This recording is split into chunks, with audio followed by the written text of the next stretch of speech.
Tattoos have often been presented in popular media as either marks of the dangerous and deviant or trendy youth fads. But while tattoo styles come and go, and their meaning has differed greatly across cultures, the practice is as old as civilization itself. Decorative skin markings have been discovered in human remains all over the world, with the oldest found on a Peruvian mummy dating back to 6000 BCE.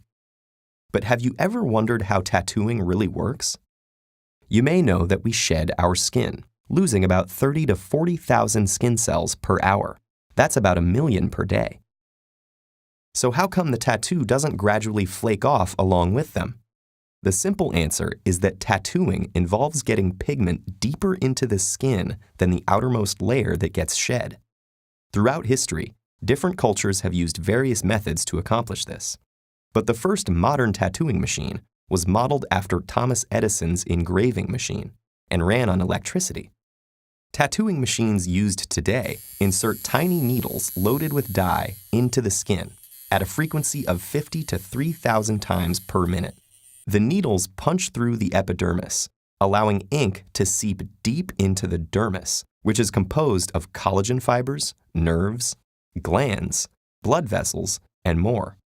Every time a needle penetrates, it causes a wound that alerts the body to begin the inflammatory process, calling immune system cells to the wound site to begin repairing the skin.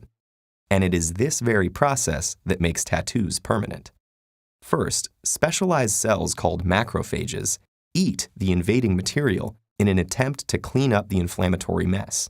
As these cells travel through the lymphatic system, some of them are carried back with a belly full of dye into the lymph nodes, while others remain in the dermis.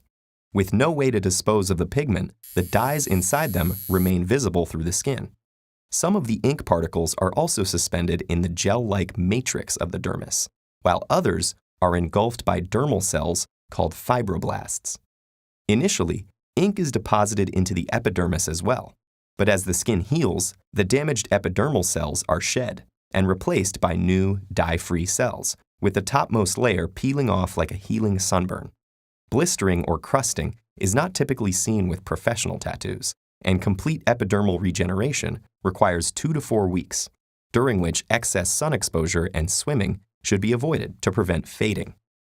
Dermal cells, however, remain in place until they die. When they do, they are taken up, ink and all, by younger cells nearby, so the ink stays where it is. But with time, tattoos do fade naturally, as the body reacts to the alien pigment particles, slowly breaking them down to be carried off by the immune system's macrophages. Ultraviolet radiation can also contribute to this pigment breakdown, though it can be mitigated by the use of sunblock. But since the dermal cells are relatively stable, much of the ink will remain deep in the skin for a person's whole life. But if tattoos are embedded in your skin for life, is there any way to erase them? Technically, yes. Today, a laser is used to penetrate the epidermis and blast apart underlying pigment colors of various wavelengths, black being the easiest to target. The laser beam breaks the ink globules into smaller particles that can then be cleared away by the macrophages. But some color inks are harder to remove than others, and there could be complications. For this reason, removing a tattoo is still more difficult than getting one, but not impossible. So a single tattoo may not truly last forever, but tattoos have been around longer than any existing culture, and their continuing popularity means that the art of tattooing is here to stay.